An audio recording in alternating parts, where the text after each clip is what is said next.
San Vito al Tagliamento, paese di pianura del Friuli occidentale, è una cittadina di circa 13.000 abitanti, con un interessante centro storico ricco di testimonianze artistiche e culturali.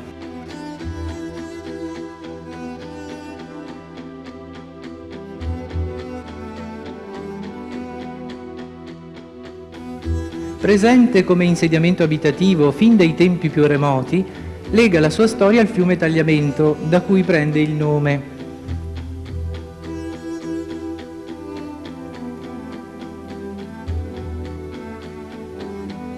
Trae dall'ambiente circostante, ricco di risorgive e numerosi corsi d'acqua, l'unicità di zona naturalistica definita da acque, ghiaie, paludi e boschi. Ordinato nella tessitura urbana, il paese si mostra al visitatore con discrezione e riservatezza, mai con ostentazione. La nostra passeggiata inizia a sud, dalla torre Grimana, e prosegue lungo il fossato che delimita il centro storico.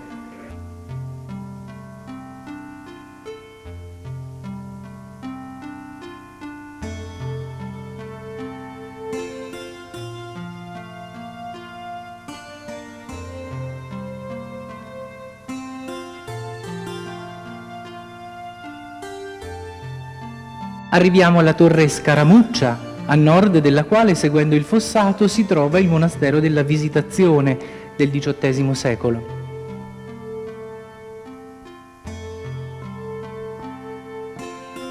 Attraversata la torre Scaramuccia, troviamo l'antico ospedale dei Battuti, sorto nel 1360 come ospizio e ricovero per i pellegrini.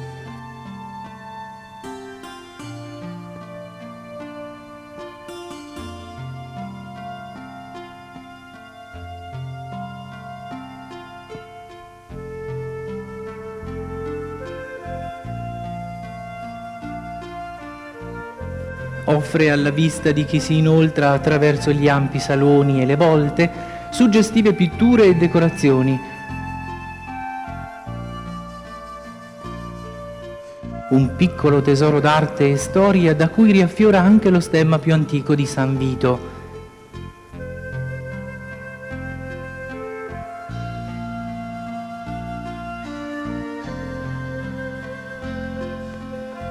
Vicino all'ospedale si trova la chiesa di Santa Maria dei Battuti del 1493, dal maestoso portale in pietra scolpita dal Pilacorte,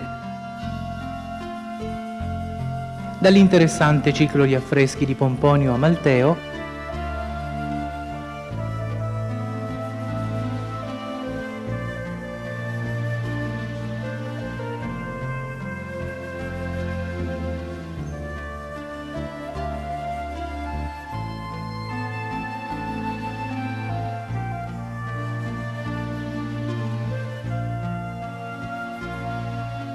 e dal prezioso fonte battesimale quattrocentesco.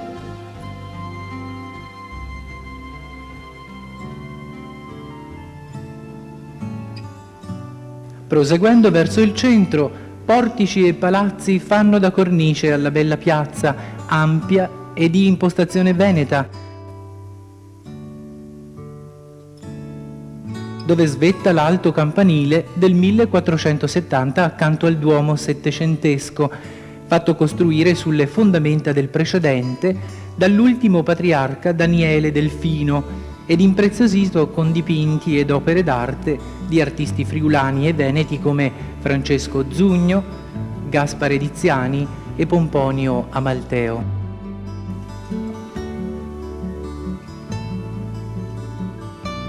Dalla piazza, percorrendo via Marconi, arriviamo alla trecentesca chiesetta dell'Annunciata, elegante ed austera nella facciata dipinta e nell'interno interamente affrescato.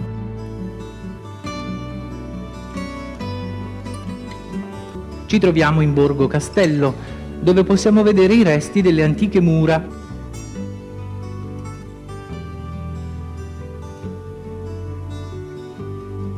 e le caratteristiche calli distribuite a pettine.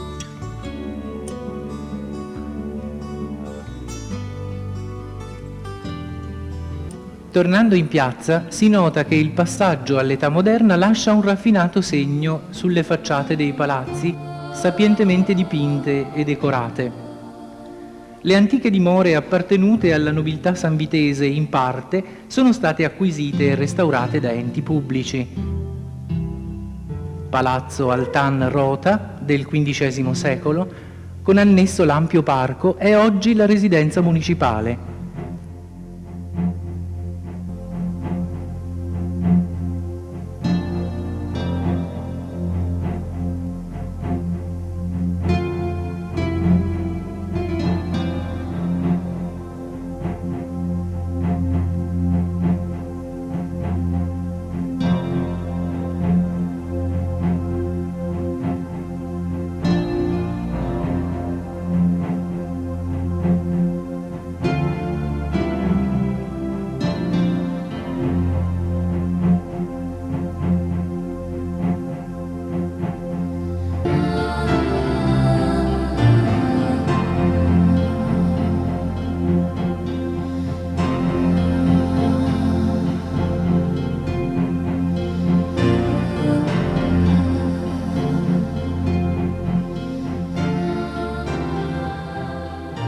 Palazzo Fancello si affaccia sulla piazza con decori eseguiti da Andrea Bellunello.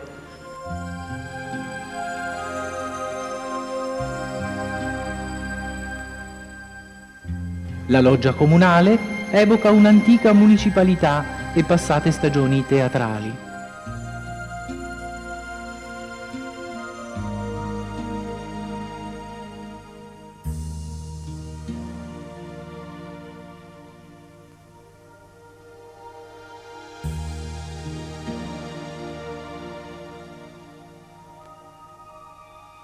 Le memorie e testimonianze dell'antico passato sanvitese sono conservate in un piccolo museo cittadino di recente istituzione, il Museo Civico Federico De Rocco, collocato nella Torre Raimonda. I reperti archeologici dell'età neolitica si accompagnano a reperti romani, fibule longobarde, ceramiche decorate e graffite del XVI secolo ed affreschi trecenteschi di straordinaria bellezza e grande significato culturale.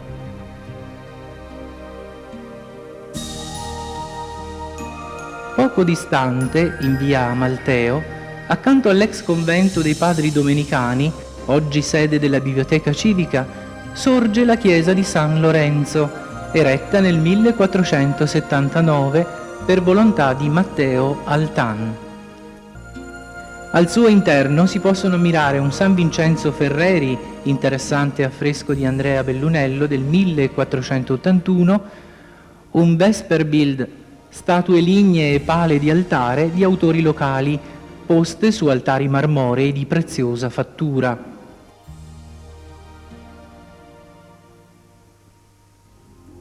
Percorrendo via Amalteo fino in fondo, usciamo dal centro storico e ci avviamo verso la stazione. Gli opifici e le prime fabbriche sorte all'inizio del secolo, per lungo tempo ferme in stato di abbandono, hanno trovato una rinnovata fisionomia, sia nel recupero architettonico che nel loro utilizzo. La filanda Piva è diventata una moderna ed attrezzata scuola. Proseguendo lungo il fossato verso est, si trova l'Essiccatoio Bozzoli, oggi sede del centro di aggregazione giovanile. Torniamo così al nostro punto di partenza, dove addossato alla Torre Grimana c'è il Palazzo Tullio Altan, altra prestigiosa dimora di questa antica famiglia comitale sanvitese, risalente al XVII secolo e oggi di proprietà della provincia di Pordenone. Qui ha trovato ubicazione il Museo Provinciale della Vita Contadina.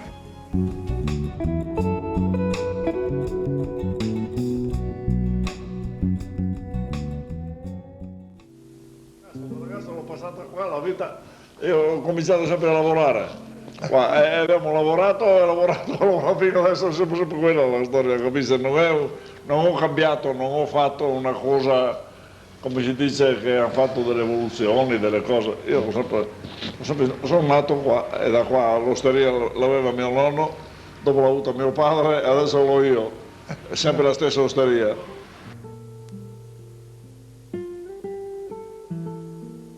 tranquillamente. Questa casa l'ha comprata mio nonno nel 25 è sempre stata nostra, insomma, no?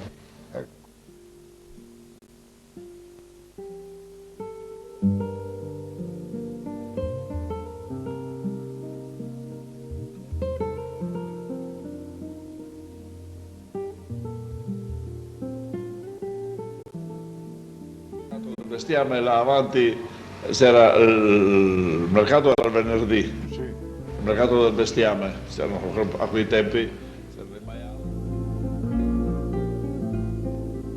Di mattina c'era quello lì, poi c'era uno dei mercati più grossi che si facevano vicino alle feste natalizie, c'era il Bue Grasso. I proprietari, ma gran parte c'erano amministrazioni, mandavano i tavoli, chi c'erano contadini dipendenti, insomma, con la coppia di buoi più bella, più grassa e per l'occasione li lavavano addirittura, anche fioccavano. Dove c'è adesso quel lavoro lì c'era un'osteria, c'era anche un portico esterno e c'era una stalla un po' grezza, come si dice, non c'era chissà cosa. Arrivavano lì i padroni che non avevano, sicuramente gente che veniva da Casarsa, a Valbasona, che veniva per fare il mercato, e intanto il cavallo non mica stava là fuori della porta, lo mettevano in questo a riparo, specialmente d'inverno. La mura del convento è sempre stata lì, sì, perché una volta mio padre andava a scuola, ma al di là era metà, era tutto, come si dice, un parco. Nella prima metà di qua e gli alberi erano più radi e arrivava anche il circo, penso c'era una pista il circo una volta all'anno, il circo equestre. Adesso siamo senza acqua, ma una volta acqua, 26-27 metri, un tubo, tutte le case avevano una pompa che reggeva le case. E poi qua sulla via Fontanasso nasceva l'acqua e restava acqua da bere, non acqua sporca.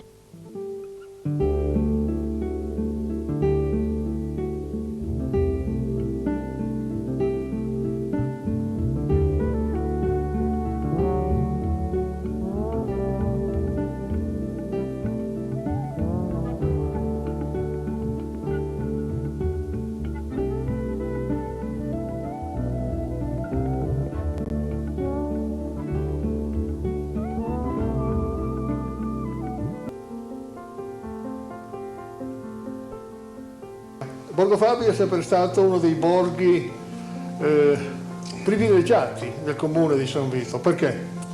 Perché Fabria ha due chiese, la chiesa di San Rocco e la chiesa della Madonna, chiamata la chiesa della Collina. Fabria era anche il centro industriale di San Vito, c'era l'Eridania. Ora lo sacrificio non c'è più. E dopo con i residui della lavorazione del zucchero c'era la fabbrica del lievito.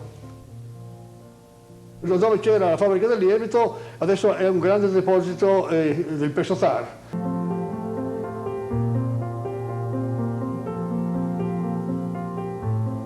Quindi è sparita sia il zuccherificio Eridania sia è sparito anche la cartiera, ubicata dove c'è adesso la Standa.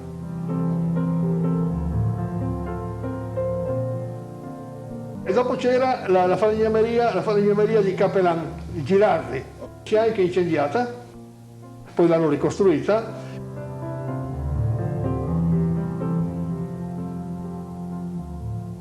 Artigiani ce n'era pochi, per esempio c'era Giovanni Miorin, Drick, era un artigiano, il calzolaio, era una persona interessantissima, raccontava le storie, cantava mentre lavorava, era un uomo felice.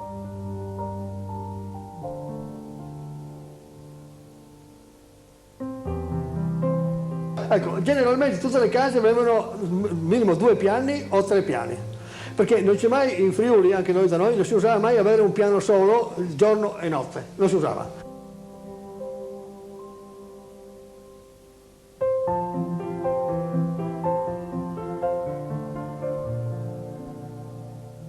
Ogni famiglia aveva la porcilaia, il cortile delle galline e l'orticello.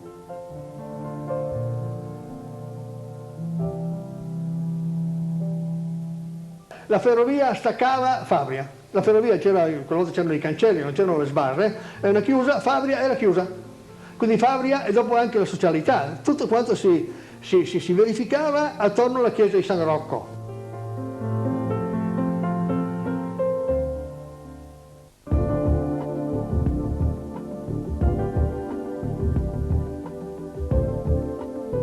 Magredo evidentemente Magredo perché è situato a est di San Vito, lungo la strada che porta verso il tagliamento e di conseguenza in un'area con terreno magro, sassoso. Poi c'è da ricordare che fino a metà dell'Ottocento funzionava un ospedaletto. Tracce non ce ne sono, c'è l'edificio trasformato che attualmente ospita il forno.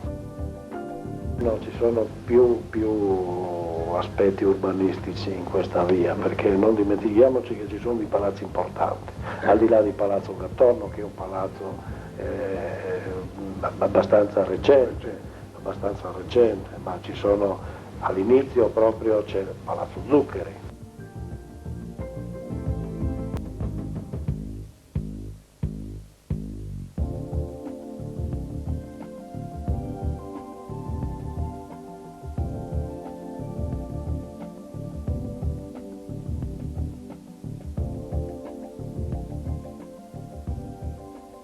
E poi alla fine della strada c'è Palazzo Gastaldis.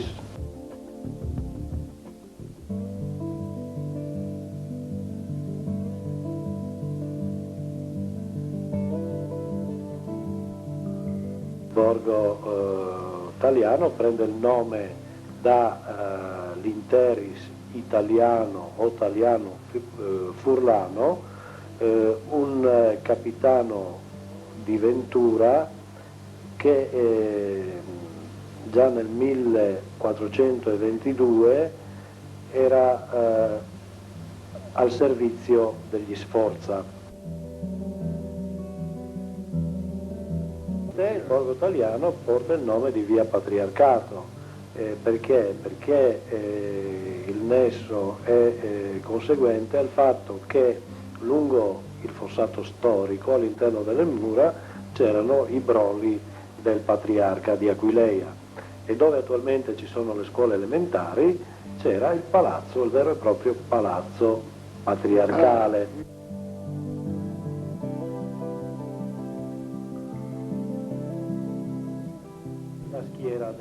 Una schiera di case lungo la via, di case abbastanza modeste, dove operavano commercianti. Erano i commercianti di frutta a inizio secolo, i Delfrari e i Delfrè, che hanno cessato l'attività da poco, e poi c'erano degli artigiani come i Fogolin, i sarti Fogolin. E inoltre c'era la pesa pubblica. Mentre scendendo per via del Macello, seguendo il fossato storico che va verso meridione, si trovava il macello comunale e più a sud il mulino di San Vito. Dove che c'è l'ospedale nuovo, prima c'era il borgo del Pilatto, un muccio di case vecchie col tetto che cascava e Pissel custodiva le biciclette della gente che andava in ospedale.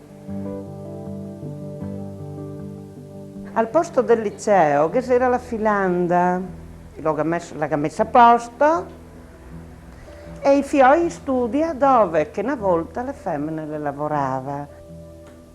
C'era sta non ancora la ciminiera. E aveva fatto la filanda apposta vicino alla stazione.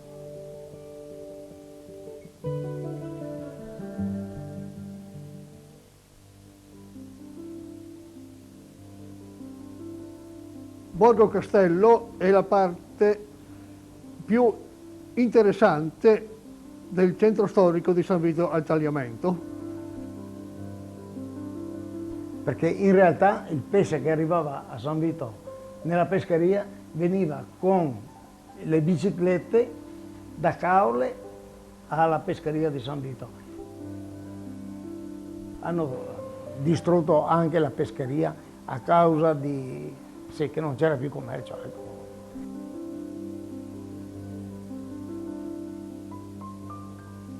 Non bisogna dimenticare la calle storta, la calle dei cappellai, la calle chiusa, delle calli che sono ancora tali e quali come erano al tempo del Medioevo. Sono ancora oggi, le hanno ripavimentate, ricostruendo come erano un tempo.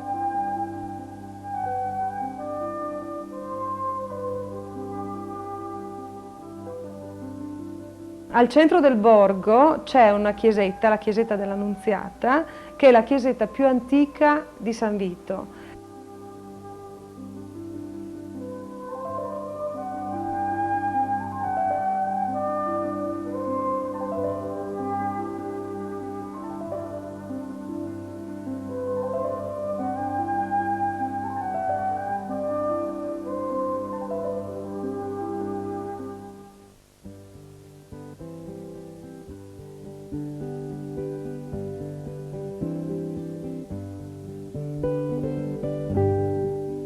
La chiesa di San Lorenzo, che è sulla metà della via, dà il nome alla borgata.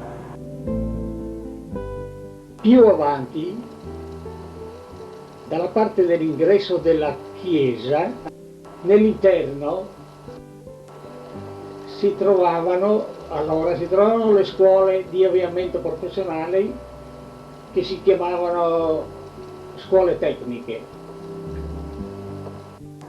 In testa c'è la torre Raimonda. Nell'interno, più avanti nell'interno, c'era la vecchia stazione di cambio dei cavalli.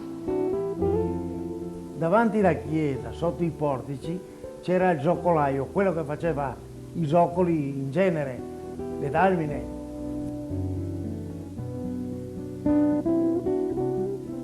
Qui in via Malteo c'era il primo distributore di benzina di San Vito.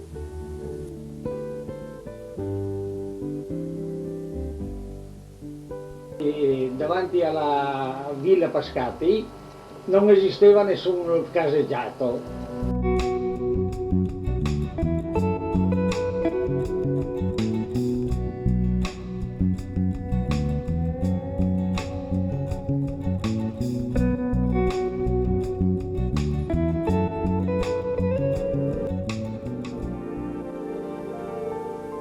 Alla mia età non mi è facile ricordare tutti i rovis di questa piccola grande borgata che mi è sempre cara, come a chi che come me sono ancora qua.